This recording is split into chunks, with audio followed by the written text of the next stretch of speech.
হেৰো শুন অসম দেশৰ সোণালী ইতিহাস তাহানি দিনৰ 600 বছৰীয়া আহোম ৰাজত্বৰ পাতনি মেলিছিল চুকাফাই শুন হেৰো শুন অসম দেশৰ সোণালী ইতিহাস তাহানি দিনৰ 600 বছৰীয়া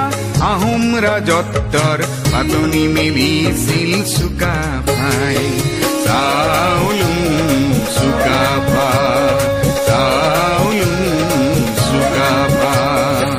শুন হেৰো শুন অসম দেশৰ সোণালী ইতিহাস তাহানি দিনৰ 600 বছৰীয়া আহোম ৰাজত্বৰ পাতনি মেলিছিল চুকাফাই চাউলুং